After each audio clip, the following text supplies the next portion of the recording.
एक अहम मुद्दे पे बातचीत करी जिसमें आपने बताया कि लखनऊ में जिस तरह से ध्वस्तीकरण हो रहा है, क्या चीजें हैं, किन मुद्दों पे आप बात करना चाहते हैं? एक एलिवेटेड रोड बनाया जा रहा है। उस एलिवेटेड रोड के नाम पे एक बहुत बड़ी आबादी जिसकी जो लगभग 16 किलोमीटर की है, हैदर कैनाल रोड, उसमें एक बहुत बड़ी आबादी को उजाड़ने का प्रयास सरकार कर रही है। मैं उन लोगों के बीच गया, मैंने उनको सुना। वो बहुत तकलीफ में है, भय में है। शायद ऐसा भय मैंने पहले कभी नहीं देखा। महिलाएं रो रही हैं, छोटे बच्चे बच्चियां रो रही हैं। इससे पहले अकबर नगर में भी इसी तरह का डेमोलेशन हुआ, रहीम नगर में भी, तमाम जगह पे, मिल्कीपुर में भी। उन लोगों को विस्थापित किया गया है। जहां उनको विस्थापित किया गया है वो चिड़ियाघर टाइप है। वहां पानी की सुविधा, बिजली की सुविधा नहीं है। इन लोगों पे यहाँ अपने रोजगार है, यहाँ अपने परिवारों के बीच रहते हैं, रोजगार करते हैं, पेट पालते हैं। सरकार ना नौकरी दे रही है, ना रोजगार दे रही है। जो भर्ती आती है उनमें पेपर लीक हो जाते हैं, भर्तियां कैंसिल हो जाती है। छोटे मोटे रोजगार करके लोग अपना पेट पाल रहे हैं, लेकिन सरकार उनके रोजगार भी छीनने काम कर रही है। जनता की वहां ये मांग है कि इस एलिवेटर को आप ऊपर करके बना दो, जिससे कि जनता का भी नुकसान ना हो। वो इस बात पे सहमत है। या अंडरग्राउंड करके बना दो। मैं विकास को गलत नहीं मानता, लेकिन विकास जनता को, गरीबों को कुचल के नहीं होना चाहिए। अमीरों को एलिवेटर से सुंदर तारे दिखाने के लिए गरीबों के आसियानों को बुलडोजर से नहीं कुचलना चाहिए। ऐसा मेरा जो है मत है। इसलिए मैंने मुख्यमंत्री से मांग की है कि वो इस जुल्म को, इस अन्याय को रोके। और जिस तरह उन्होंने पंतनगर के लोगों को छूट दी है, पंत लोगों की पीड़ा को सुना है और उनको उनकी पीड़ा पे मरहम लगाया, ऐसे ही वो हैदर कैनाल रोड के जो लोग हैं उनकी पीड़ा को भी सुने, उस पर भी मरहम लगाए। आपने एक बड़ी बात कही, आपने कहा वहाँ पे जो ज्यादातर लोग हैं वो पिछड़े समुदाय से आते हैं, दलित समुदाय से आते हैं या अल्पसंख्यक समुदाय से आते हैं। क्या यही मुख्य वजह लगती है वहाँ पे इस तरह की चीजें होने? अब ये तो सरकार का जवाब देना है। क्या वो दलितों से, क्योंकि वहां मोस्टली 60-70% आबादी दलितों की, दलितों में भी बहुत हाशिए पे सफाई का काम करने वाले, छोटा मोटा रोजगार करके पेट पालने वाले, मेहनत मजदूरी करने वाले, वो लोग जो बहुत सक्षम लोग नहीं है, वो लोग वहां रहते हैं। वहां मुस्लिम समाज के लोग रहते हैं, वहां पिछड़े वर्ग के लोग रहते हैं, वहां अपर कास्ट के लोग भी रहते हैं। तो मेरा सवाल मुख्यमंत्री, क्या मुख्यमंत्री इन सबके विरोधी हो गए? क्या मुख्यमंत्री इन गरीबों को कुचलना चाहते हैं? मुख्यमंत्री को जवाब देना पड़ेगा। और मैं पूछ रहा हूं, लखनऊ में मुझे वहां से सुनाई आगे दिल्ली में बैठे, क्या मुख्यमंत्री को उनके आंसू नहीं दिखे? मुख्यमंत्री को उनका दर्द नहीं दिखा? तो मुख्यमंत्री को मेरी ये राय भी है और महान जनता की तरफ से मैं मांग भी करता हूं कि मुख्यमंत्री अपने फैसले में बदलाव करें और उनको, गरीबों के घरों को ना उजाड़े। सरकार का काम बसाना होता है, उजाड़ना नहीं होता है। अगर ऐसा सरकार नहीं करती तो फिर मजबूरी में हमें उनके साथ आंदोलन बैठना पड़ेगा, क्योंकि हम अपने लोगों को उजड़ने के लिए नहीं छोड़ सकते हैं। बड़ी मेहनत करके घर बनता है, साल में साल बीत जाते हैं घर बनाने में। सरकार ने हमें तिरस्कार के अलावा कुछ नहीं दिया और ये उस तिरस्कार का बड़ा उपहार है। जिनको चुनाव के समय जिनके पैर धोए जाते हैं, पैर साफ किए जाते हैं, जिनको साथ बिठाया जाता है, अब उन्हीं को चुनाव के बाद उजाड़ने का काम सरकार कर रही है। ये हम लोग किसी भी कीमत पर स्वीकार नहीं करेंगे। इसके साथ ही एक बड़ा अहम मुद्दा चल रहा है उत्तर प्रदेश में, वो है कांवड़ यात्रा। कांवड़ यात्रा को लेकर के जिस तरह से दुकानों पे या ठेलों पे उनके नाम को लिख करके हाईलाइट करने की बात कही गई है, मुख्यमंत्री ने अब ये पूरे उत्तर प्रदेश में ये बात कही है कि जितने भी दुकानदार हैं वो इस तरह से करें ताकि कांवड़ यात्रियों के धर्म में या उनकी चीजों में कहीं समस्याएं ना आए। कांवड़ यात्रा तो बहुत पहले से चल रही है, कभी भी कोई दिक्कत नहीं हुई है और हमेशा जो है सुविधा देने का प्रयास किया जा रहा है। फूल भी बरसा, सारे काम किए जा रहे हैं। तो मैं मानता हूं कि धर्म के आधार पे, जाति के आधार पे कोई भी इस तरह का ऑर्डर नहीं आना चाहिए जिससे लोगों के सामने कोई परेशानी खड़ी हो जाए। इसको आप दूसरे तरीके से समझिए। कोई किसी व्यक्ति किसी से रंजित रखता है या कोई व्यक्ति असामाजिक तत्व है, वो कांवड़ियों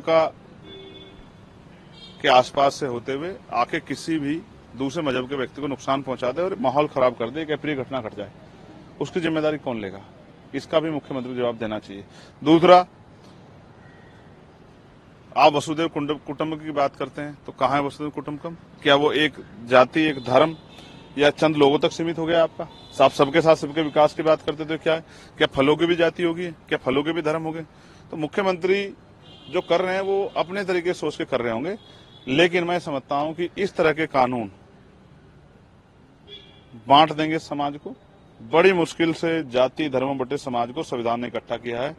दोबारा से हम इस तरह के बंटवारे, उस तरह की योजना, इस तरह के संविधान विरोधी फैसलों से अपनी एकता को कमजोर नहीं करना चाहते। ऐसा मेरा मुख्यमंत्री सुझाव है कि वो इस पर पुनर्विचार करें। साथ साथ बाढ़ की एक बहुत बड़ी समस्या है, उसके बारे में भी सोचें।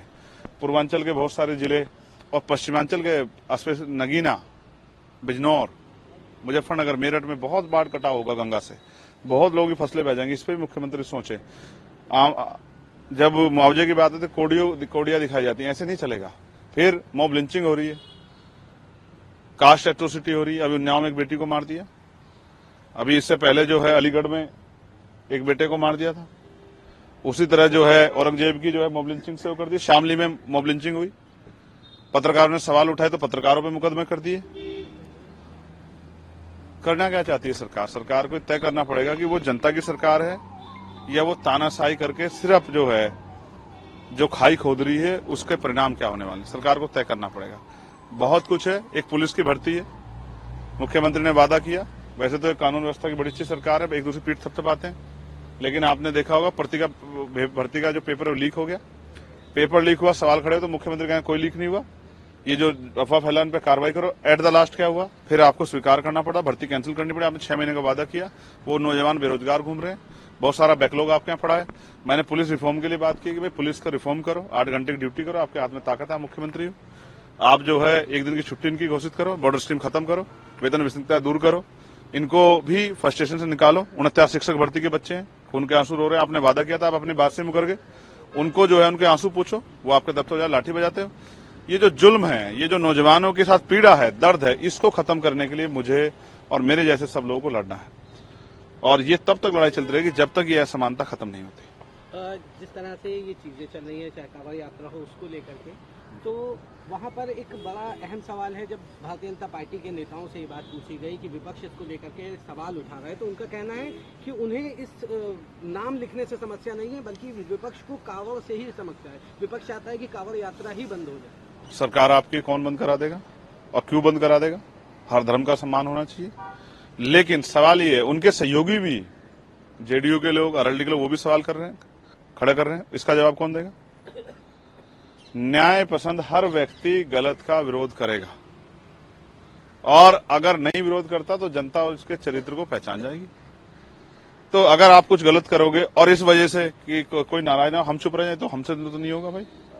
अगर आप जाति धर्म के आधार पर कुछ भी गलत करोगे तो फिर सवाल बनेगा। आपने अभी मांस की दुकानें बंद करा दी, बहुत अच्छी बात है, आपने करा दी, लेकिन जिन लोगों को रोजगार है, आपने लाइसेंस दिए, उनके परिवारों को क्या होगा? वो परिवार कहां जाएंगे? इस पे क्या जवाब है उनके पास? क्या वो उनको इतने दिनों में अपना घर चलाने खर्चा देंगे? उनके बच्चे भूखे मरेंगे? जब जो रोजगार है किसी का, उसको आप खत्म कर दोगे। एक तरफ आप बड़ी बड़ी कंपनियों को लाइसेंस दिया, आपने मीट के बड़े बड़े लाइसेंस दिए, आपने बड़ी बड़ी फैक्ट्री चल रही है, तो उनको नहीं बंद करोगे? ये जो गरीबों का कुचलने का इंतजाम सरकार कर रही है, इसका खामियाजा जैसे अयोध्या में भुगतना पड़ा। और ये लखनऊ है, लखनऊ में अगर ये जुल्म करोगे तो लखनऊ से जो हवा चलेगी पूरे प्रदेश में जाएगी। 27 में सूर समेत आपको वापस देगी। उत्तर प्रदेश के भारतीय जनता पार्टी के लोग मेरी बात को कान खोलकर सुन लें। आपने प्रेस कॉन्फ्रेंस के दौरान एक बात और कही थी। आपने कहा था जब उनसे सुरक्षा व्यवस्था के मुद्दे पे बात करो तो वो कहते हैं पिछली सरकार से बेहतर कर दिया। तो क्या आप भी मानते हैं कि पिछली सरकार से बेहतर? वही कहते हैं बेहतर कर दिया। कितना किया है? तो हम आपके सामने खड़े 4 गोली खा के, कितना बेहतर किया है? उत्तर प्रदेश कितना सुरक्षित है आप देख लो। पुलिस की गोली से अब एक पुलिस का जवान मर गया, पुलिस को लोगों ने पीट दिया, एसडीएम को पीट दिया बनारस में। आप देखो, अधिकारी दफ्तर में सुरक्षित नहीं है। तो कौन से कानून व्यवस्था है? अभी उन्नाव में एक बेटी के साथ जो घटना हुई, इसका जवाब कौन देगा? हाथरस में जो ये इतने लोग मर गए, इसका जवाब कौन देगा? कौन सी कानून व्यवस्था आपके यहाँ है? सब चीजों को टाल के और दूसरी सरकारों के ऊपर थोप के काम नहीं चलेगा। आप तो 7 साल से मुख्यमंत्री, आप बताओ ना, ये क्या काम चल रहा है? हमारे हाथ में होती, देखो कोई गुंडा अगर किसी गरीब की बेटी को सता देता या माफिया साई कर लेता, तो हमारे हाथ में नहीं, आपके हाथ में। आप क्या कर रहे हो? आप जवाब दो। ये कह के जैसे दिल्ली वाले नेहरू जी पे छोड़ देते और इधर वाले अगर किसी और पे छोड़ देंगे तो ऐसे नहीं चलेगा, जवाब देना पड़ेगा। क्या लगता है आपको 2027 का ये जो आने वाला चुनाव है, ये क्या धर्म के ही मुद्दे पर चुनाव होगा? देखिए, मैं फिर कहता हूँ, मैं वैज्ञानिक दृष्टिकोण को मानने वाला व्यक्ति हूँ। धर्म के मुद्दे को जब आप ले आओगे तो बुनियादी मुद्दे चले जाएंगे। आप मुझे बताओ, क्या नौजवान सुसाइड नहीं कर रहा? क्या नौजवान, उसका परिवार परेशानी नहीं झेल रहा? क्या नौकरियों के नाम पे धोखा नहीं किया आप लोगों ने? क्या गरीब मजदूर किसान को जो है मनरेगा में जो पैसा मिलता है क्या उससे उसका घर चल जाता है? आपने कौन से स्किल डेवलपमेंट में कौन से रोजगार खड़े हैं, इसका जवाब है सरकार के पास? महिलाओं को कुटीर उद्योग कहां लगाए हैं आपने, इसका जवाब है आपके पास?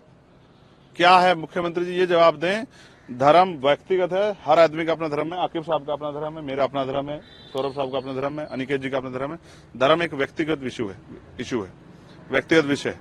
लेकिन बुनियादी सवाल, बुनियादी जरूरतों पे बात करनी पड़ेगी, सरकार से भाग नहीं सकती। एक आखिरी सवाल रहेगा, जिस तरह से सुप्रीम कोर्ट ने अभी फैसला दिया मुस्लिम महिलाओं को तलाक के बाद उनका हर्जा खर्चा मिलने चाहिए, असम में अब इस कानून को विधानसभा में पेश किया जाएगा, इसका विधेयक लाएगा, सारी चीजें चल रही हैं, आप किस तरह से देखते हैं? मैं कह रहा हूं कि देश की करोड़ों महिलाएं हर साल, आप अगर एनसीआरबी का डाटा उठाओगे तो लाखों महिला रेप हत्या होती है। आप उनकी जीवन सुरक्षित कर दो, और आप कितने किस धर्म के हितैषी है तो सब जानते हैं, कुछ आपसे छिपा हुआ थोड़ा ही है। आपको कपड़ों से लोग पहचान जाते हैं।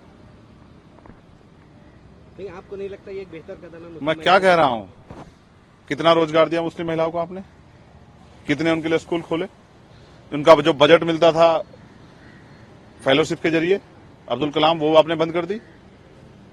क्या कर रहे हैं आप? सच नहीं बताओगे जनता को? आप उलझा के रखना चाहते हो। कभी 69 शिक्षक भर्ती के बच्चों के पास जाके देखो, कभी पुलिस भर्ती के बच्चों के पास जाके, तो सच पता रहेगा। लखनऊ से एसी के कमरे से सब हरा हरा लगता है, जमीन पे जाके पता लगता है कि जमीन में तपन कितनी है और गरीब के पेट में भूख कितनी। एहसास होगा, जनता हर चीज का जवाब हिसाब करेगी। पहले तानाशाह का करे, जो अब तानाशाही करे उसका भी करेगी। धन्यवाद।